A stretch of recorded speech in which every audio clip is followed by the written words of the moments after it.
Hello दोस्तों, संस्कार IAS के यूट्यूब चैनल में आप सभी का स्वागत है। मैं फिर से एक नया टॉपिक आप सभी के सामने इंडियन पॉलिटी से लेकर आया हूँ। राज्यसभा के इलेक्शन प्रोसेस या राज्यसभा की चुनाव प्रक्रिया। अभी अभी हमने करंट अफेयर आपने पढ़ा होगा, 19 जून को बहुत सारे राज्यों में राज्यसभा की इलेक्शंस हुई थी या फिर चुनाव हुई थी। इससे पहले भी 29 मार्च 2020 को राज्यसभा की इलेक्शंस हुई थी। तो इस चीज़ को समझिए, इस पर्टिकुलर साल के लिए 73 सीट्स खाली हुई थी। कितने सीट्स? 73 सीट्स खाली हुई थी। इसको लेकर के 55 मेंबर्स के लिए 29 मार्च को चुनाव हुआ था एंड रेस्ट जो सीट्स बची थी उसको लेकर के 19 जून को इलेक्शन हुए थे। याद रख करिए, एंटी डिफेक्शन लॉ की जो हमने लास्ट टॉपिक पे हमने चर्चा की थी या वीडियो बनाया था, उस पर मैंने इस पर्टिकुलर चीज़ों के बारे में बताया भी है कि 19 जून को मणिपुर में इलेक्शन हुई थी। तो हम इस चीज़ों को देखेंगे। तो मैं आज जो एग्जांपल आपके सामने लेके जाऊंगा, कुछ आपको मैं सुप्रीम कोर्ट के जजमेंट के बारे में बताऊंगा और कुछ मैं लॉज के बारे में बताऊंगा और कुछ मैं आपको छत्तीसगढ़ के एग्जाम्पल्स को लेकर चलूंगा। जैसा छत्तीसगढ़ के 29 मार्च को छत्तीसगढ़ की 2 सीट्स खाली हुई थी, 2 की इलेक्शन हुई और 2 पे इलेक्शन होने के बाद 2 लोग चुन कर आए। पहला KTS तुलसी जी एंड दूसरा P देवी नेताम जी, राइट। तो जो पहले तुलसी जी हैं वो पंजाब से आते हैं और नेताम जी जो हैं वो छत्तीसगढ़ से हैं। ये 2 सीट्स फुल हुई। कहाँ से? छत्तीसगढ़ से, राइट। तो छत्तीसगढ़ के 2 सीट्स राज्यसभा की चुनाव हुई 29 मार्च को। तो ये चुनाव तो हुआ, 2 लोग चुनकर भी गए। तो ये होता कैसे है? कई लोग इलेक्शन प्रोसेस को समझते हैं कि राइट, ये तो इनडायरेक्ट प्रोसेस होता है, राइट, प्रोपोर्शनल रिप्रेजेंटेशन होता है, सिंगल ट्रांसफरेबल होता है। बट ये प्रोसेस होता क्या है, किस तरह से काम करता है, आज हम इस चीज़ों को समझेंगे। तो हम आगे बढ़ते हैं और इस पर्टिकुलर टॉपिक को लेकर चलते हैं। क्या? राज्यसभा का इलेक्शन प्रोसेस, राइट। तो हम सबसे पहले बात करते हैं किसके बारे में? पार्लियामेंट के बारे में। तो पार्लियामेंट को लेकर के हमारे संविधान में आर्टिकल 79 या अनुच्छेद 79 में बात की गई है। पार्लियामेंट 3 चीज़ों से मिलकर बना होता है। पहला है प्रेसिडेंट, दूसरा राज्यसभा एंड तीसरा लोकसभा। परलोक। प्रेसिडेंट के बारे में बात की गई है 52 में और राज्यसभा की बात की गई है आर्टिकल 80 में एंड लोकसभा के बारे में बात की गई है आर्टिकल 81 में। ऐसा क्यों? पार्लियामेंट इन तीनों से मिलकर क्यों बना होता है? बिकॉज कोई भी लॉ जो संसद में रखी जाती है, पार्लियामेंट में रखी जाती है, वो लोकसभा से, राज्यसभा से पास होने के बाद जब तक उस पर प्रेसिडेंट की सिग्नेचर नहीं हो जाती तब तक वो पर्टिकुलर लॉ नहीं बनता। इसीलिए पार्लियामेंट में इस पर्टिकुलर आर्टिकल 79 में इन तीनों को रखा गया है, president, Rajya Sabha and Lok Sabha. Lok Sabha and president के बारे में हम नेक्स्ट टॉपिक में, नेक्स्ट वीडियोस में बात करेंगे। आज हम किस चीज़ को लेकर चलेंगे? राज्यसभा के बारे में। राज्यसभा के को चर्चा करते हुए हम ये देखेंगे कि राज्यसभा है क्या, राज्यसभा की कंपोजिशन क्या है, संरचना की है क्या है, इसकी अवधि क्या होती है, टेन्योर क्या, ड्यूरेशन क्या होती है एंड सो ऑन। हम बहुत सारी चीज़ों के बारे में चर्चा करेंगे। तो चलिए शुरू करते हैं, राइट। तो कंपोजिशन ऑफ राज्यसभा, राइट, या फिर राज्यसभा की संरचना देखते हैं तो ये बताया गया है आर्टिकल 80 में। तो आर्टिकल 80 कहता है कि राज्यसभा की मैक्सिमम सीट्स होंगी 250, बट प्रेजेंट में कितनी सीट्स हैं? 245। तो मैक्सिमम 250 होंगी बट प्रेजेंट में 245 हैं। अगर मैक्सिमम की बात करें तो मैक्सिमम 250 में से 238 इलेक्टेड मेंबर्स होंगे। अगर 245 की देख लें तो 233 जो प्रेजेंट में हैं। और ये 12 क्या है? तो ये 12 है नॉमिनेटेड मेंबर्स। तो इलेक्टेड मेंबर्स क्या होते हैं? इलेक्टेड मेंबर्स वो होते हैं जो स्टेट से एंड यूटी से चुनकर आते हैं। किसके द्वारा? स्टेट असेंबली या राज्य विधानसभा के सदस्यों के द्वारा। ये इनडायरेक्ट इलेक्शन होता है, डायरेक्ट इलेक्शन नहीं होता, राइट। डायरेक्ट इलेक्शन और इनडायरेक्ट इलेक्शन में क्या डिफरेंस है? डायरेक्ट इलेक्शन का मतलब जनता सीधे वोट देती है। इनडायरेक्ट इलेक्शन का मतलब क्या होता है? जनता ने जो रिप्रेजेंटेटिव्स विधानसभा में बैठाए हैं या स्टेट असेंबलीज में बैठाए हैं वो हमारे लिए वोट करते हैं। दैट्स कॉल्ड, इसे हम कहते हैं अप्रत्यक्ष चुनाव या इनडायरेक्ट इलेक्शंस, राइट। तो ये 233 मेंबर्स आएंगे स्टेट से एंड यूटीज से। स्टेट्स एंड यूटीज में 3 यूटीज के पास सीट दी गई हैं। पहला जम्मू कश्मीर को 4 सीट दी गई हैं। दूसरा दिल्ली 3 सीट दी गई हैं एंड 1 सीट दी गई है पौंडीचेरी को। अदर यूटीज को सीट्स यहाँ पे प्रोवाइड नहीं किया गया है। क्लियर है। पहले जो 4 सीट्स थी जम्मू कश्मीर को स्टेट्स के अंदर आती थी, बट जब 370 को हटाया गया और जम्मू एंड लद्दाख को अलग अलग एक यूटी बना दी गई, तो जम्मू को 4 क्या दे दिया गया भैया, राज्यसभा का सीट दे दिया गया। ये जो 12 मेंबर्स हैं, नॉमिनेटेड मेंबर्स हैं, ये प्रेसिडेंट के द्वारा क्या होते हैं, नॉमिनेटेड होते हैं। अलग अलग फील्ड से राज्यसभा में प्रेसिडेंट क्या करते हैं, लोगों को नॉमिनेट करते हैं, 12 मेंबर्स को। क्लियर है। हम अब आगे देखते हैं कि राज्यसभा का ड्यूरेशन क्या होता है, जो कि आर्टिकल क्लॉज 1 में बताया गया है राज्यसभा की अवधि के बारे में। It is a permanent body. It is a permanent body and not subject to dissolution. However, 1/3 of its member retire every second year. इस चीज को आपको ध्यान रखना है। It is a permanent body, एक स्थायी सदन है। जैसे हम अभी देखे लोकसभा और हमने देखा राज्यसभा, तो लोकसभा एक परमानेंट बॉडी नहीं होती। हर 5 साल में सरकार बदल जाती है, लोकसभा भंग हो जाती है, डिसॉल्व हो जाती है। बट राज्यसभा ऐसा नहीं होता। राज्यसभा परमानेंट बॉडी है, चलती चलती है, ये कभी डिसॉल्व नहीं होती, एक स्थायी सदन है। बट यस, यहाँ के मेंबर 1/3 मेंबर, 1/3 मेंबर हर 2 साल में क्या हो जाते हैं, रिटायर होते हैं। तो ये कैसा होता है, हम थोड़ी देर में समझते हैं।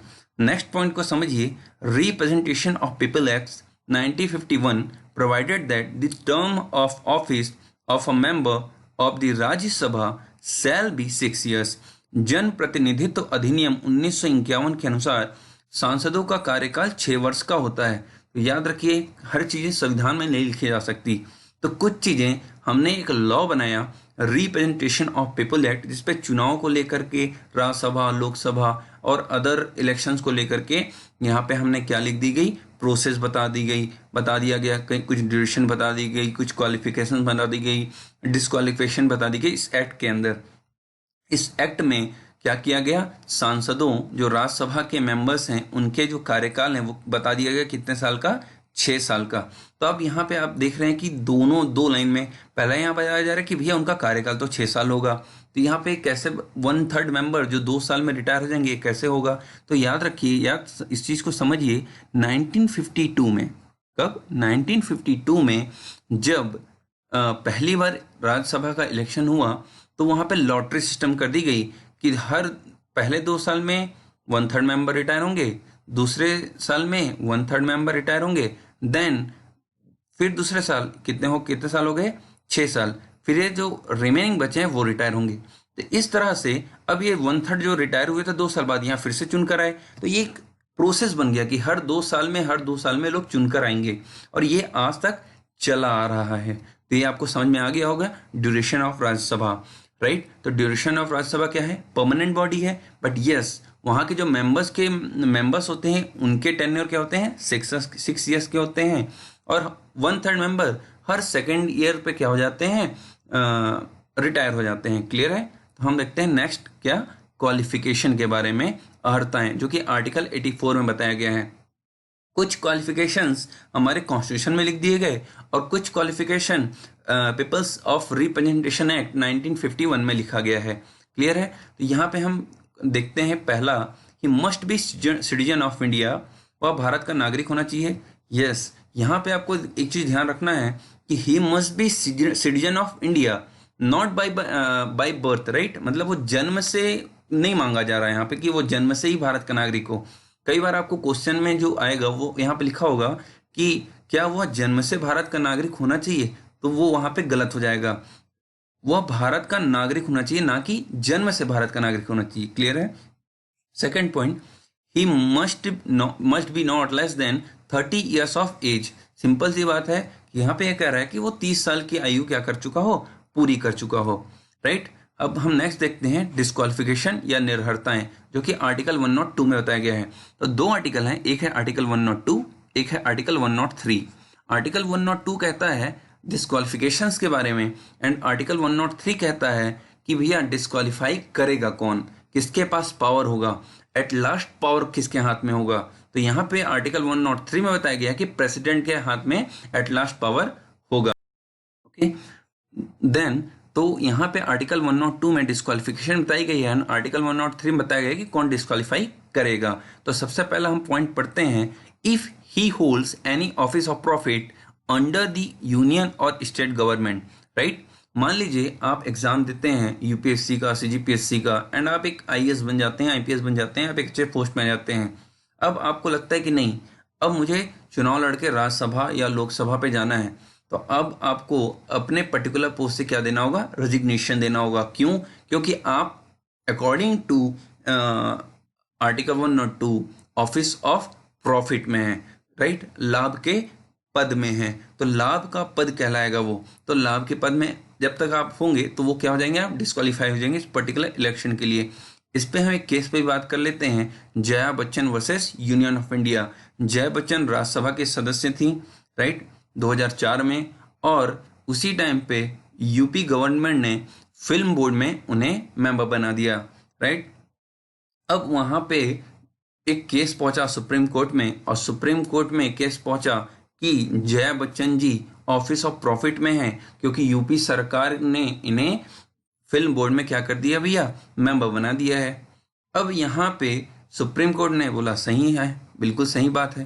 फिर जया बच्चन के जो वकील थे उन्होंने कहा नहीं, मैं बिल्कुल पोस्ट में तो हूँ बट मैं सैलरी नहीं लेती, राइट। तो यहाँ पे सुप्रीम कोर्ट ने कहा कि भैया देखिए, अगर आप किसी पोस्ट में हैं तो इसका ये मतलब नहीं कि आप सैलरी लेती हैं या नहीं लेती, आप उस पोस्ट में हैं तो उस पोस्ट में रहते हुए आप किसी को इन्फ्लुएंस कर सकती हैं, इसलिए वो कहलाएगा ऑफिस ऑफ प्रॉफिट। इसलिए अब आपके राज्यसभा के मेंबर को हम क्या कर देंगे, डिस्क्वालीफाई कर देंगे। ये है system.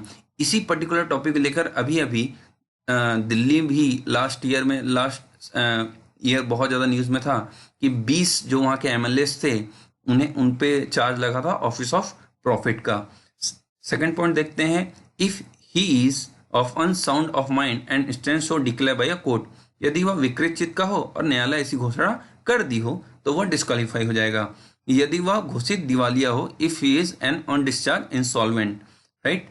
Next, if he is not a citizen of India, वो भारत का नागरिक नहीं रह गया हो, मतलब अगर वह भारत की नागरिकता छोड़ देता है तो सदस्यता भी उसकी क्या हो जाएगी, खत्म हो जाएगी।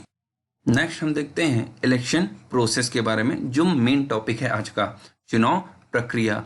तो हम पहला पॉइंट देखते हैं, the election is held in accordance with the system of proportional representation by means of single transferable vote system.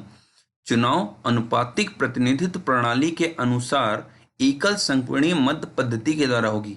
बड़ा अजीब सा लग रहा होगा, इस चीज को समझते हैं। पहला समझते हैं ये प्रोपोर्शनल रिप्रेजेंटेशन क्या होता है, क्लियर है। तो मान लीजिए किसी राज्य में 3 पार्टियां हैं, ए, बी एंड सी, क्लियर है। अब ए, बी, सी, और यहां मान लीजिए टोटल सीट्स हैं पर्टिकुलर विधानसभा में 100। अब ए के पास 50 सीट्स हैं, इसके पास 25 सीट्स हैं, और इसके पास 25 सीट्स हैं। एग्जाम्पल ले रहा हूँ, राइट। तो और टोटल नंबर ऑफ सीट्स मान लेते हैं यहाँ राज्यसभा की, यहाँ पे हमने दिया है 5, कितना, 5। तो यहाँ पे 5 दिया, तो मान लेते हैं कि 3 इनके पास जा सकती है, 1 इनके पास, 1 इनके पास। क्यों? क्योंकि जिनके पास ज़्यादा नंबर्स होंगे उनके पास सीट्स ज़्यादा जाएंगी। ऐसा नहीं कि सिर्फ इन्हीं के पास जाएगा, इनके पास भी जाएगा, बट प्रोपोर्शन में जाएगा जिनके पास जितने नंबर्स हैं, ए के पास, बी के पास, सी के पास, बीजेपी, कांग्रेस एंड अदर्स मान सकते हैं आप इसे, क्लियर है। नेक्स्ट समझिए सिंगल ट्रांसफरेबल वोट सिस्टम, इसको हम आगे देखेंगे बहुत अच्छे से, राइट। नेक्स्ट इसको पढ़िए, the representatives of states in the Rajya Sabha are elected by the elected members of the state legislative assemblies. Rajya Sabha में राज्यों के प्रतिनिधि का निर्वाचन राज्य विधानसभा के निर्वाचित सदस्यों के द्वारा होगा। तो इस चीज को ध्यान रखना है आपको कि केवल निर्वाचित सदस्य वोट करेंगे, ना कि मनोनीत सदस्य। नॉमिनेटेड मेंबर्स यहाँ वोट नहीं करेंगे। केवल कौन करेगा? इलेक्टेड मेंबर्स, स्टेट असेंबली के या विधानसभा के इलेक्टेड मेंबर्स वोट करेंगे, और जितने नंबर ऑफ सीट्स होंगी उन लोगों को चुन करके भेजेंगी। जैसे छत्तीसगढ़ के एग्जाम्पल ले लें तो इस साल 2 सीट्स यहाँ खाली हुई थी, तो 2 सीट्स खाली हुई थी, तो यहाँ के इलेक्टेड मेंबर्स ने चुने हुए सदस्य जो विधानसभा के थे उन्होंने वोट किया और उन 2 सदस्यों को चुनकर कहाँ भेज दिया? राज्यसभा में। अब चलिए इलेक्शन प्रोसेस को हम अच्छे से समझते हैं। क्लियर है? तो हम देखते हैं कैसे होता है। तो सबसे पहले हम निकालेंगे कोटा कि कैसे वो पर्सन चुना जाएगा। तो इस पर्टिकुलर फॉर्मूला को आपको याद रखना होगा, strength of the state assembly into 100 divide by vacancies +1 and +1। ध्यान से पढ़ लीजिए, फिर हम इस पर थोड़ा सा कैलकुलेशन करेंगे।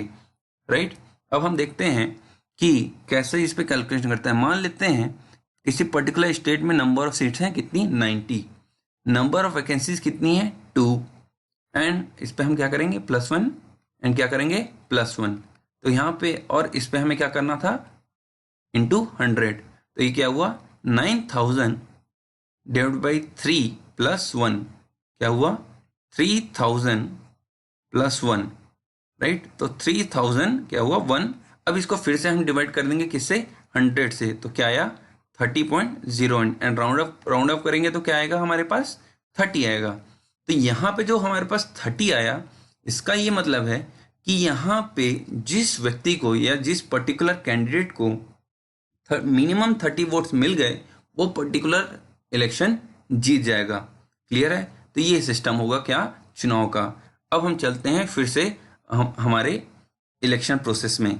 तो अब देखें यहाँ पे, तो यहाँ पे अगर हम मान लेते हैं एक एमएलए है, एक एमएलए वोट करता है मेंबर्स को जो कैंडिडेट खड़े हुए हैं। तो एक कैंडिडेट ए है, एक कैंडिडेट बी है, कैंडिडेट सी है, कैंडिडेट डी है एंड कैंडिडेट ई है। तो यहाँ 5 कैंडिडेट 2 सीट्स के लिए क्या है भैया? खड़े हुए हैं।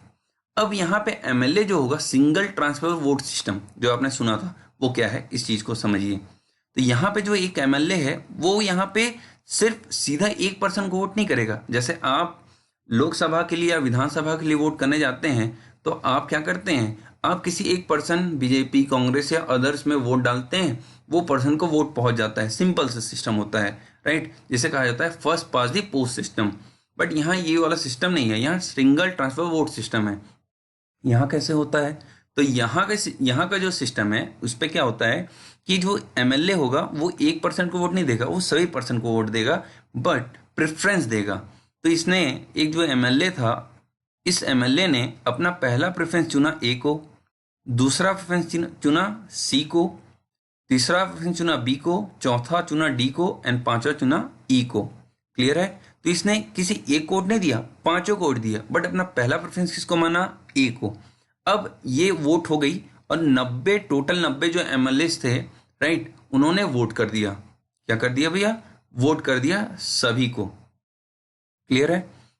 तो हम फर्स्ट राउंड में आते हैं। तो फर्स्ट राउंड में मान लेते हैं कि ए को वोट मिले 30, बी को वोट मिले 20 एंड सी को मिले 20, डी को मिले 10 और ई को मिले 10। तो इस चीज को समझिए, यहाँ पे एक एमएलए ने वोट किया, यहाँ पे टोटल 90 एमएलए जो थे उन्होंने वोट कर दिया। ए को वोट मिल गए 30, बी को मिले 20, सी को मिले 20, डी को मिले 10 और ई को मिले 10। ठीक है? तो अब हम देखा था कि जिसको 30 वोट्स मिलेगा वो जीत जाएगा। तो यहाँ पे जो ए था वो इलेक्शन पहले ही जीत गया। अब कौन कौन बचा? बी, सी, डी एंड ई। तो अब इसमें से किसी को 30 वोट मिले हैं क्या? नहीं, तो इसमें से कोई नहीं जीता। अब फिर से सेकेंड राउंड का कैलकुलेशन होगा। इस कैलकुलेशन पे कैसे किया जाता है? अब यहाँ पे देखिए सबसे मिनिमम वोट कौन पाया है, तो डी एंड ई। अब ये हो जाएंगे किससे? इलेक्शन से बाहर।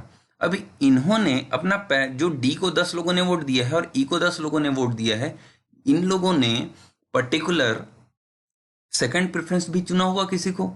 तो अब इन्होंने अपना सेकंड प्रेफरेंस भी दिया है, तो अब इनके वोट्स जो सेकंड प्रेफरेंस होंगे वो बी और सी में बांट दिए जाएंगे। तो अब यहाँ पे डी और ई तो कैंसिल हो गए, अब इनके वोट बी और सी में बांट दिए जाएंगे। मान लेते हैं जो डी को 10 एमएलए ने अपना पहला प्रेफरेंस चुना था, उन्होंने अपना 5 प्रेफरेंस किसको चुना? बी को चुना। और अपना 5 प्रेफरेंस किसको चुना भैया? सी को चुना। और जिन्होंने अपना पहला प्रेफरेंस ई को चुना था, उन्होंने अपना दूसरा प्रेफरेंस किसको चुना था? सी को चुना था। तो इसके 10 वोट यहाँ पे और 5 वोट इसके, तो ये 15 प्लस हो गया। और इसके 5 वोट इसको चले गए, तो ये क्या हो गया? 25। इसके वोट हो गए 25 और इसके हो गए 35। तो यहाँ पे कौन जीत गया? सी। और बी यहाँ पे हार गया। तो 2 लोग यहाँ पे चुनकर आ गए। तो यह है इलेक्शन प्रोसेस। अगर आपको कोई भी डाउट हो तो आप कमेंट बॉक्स पे लिख सकते हैं, मैं उसका आंसर जरूर दूंगा। और अगर आपको वीडियो अच्छी लगी हो तो लाइक करें, चैनल को सब्सक्राइब करें। Thank you. जय हिंद।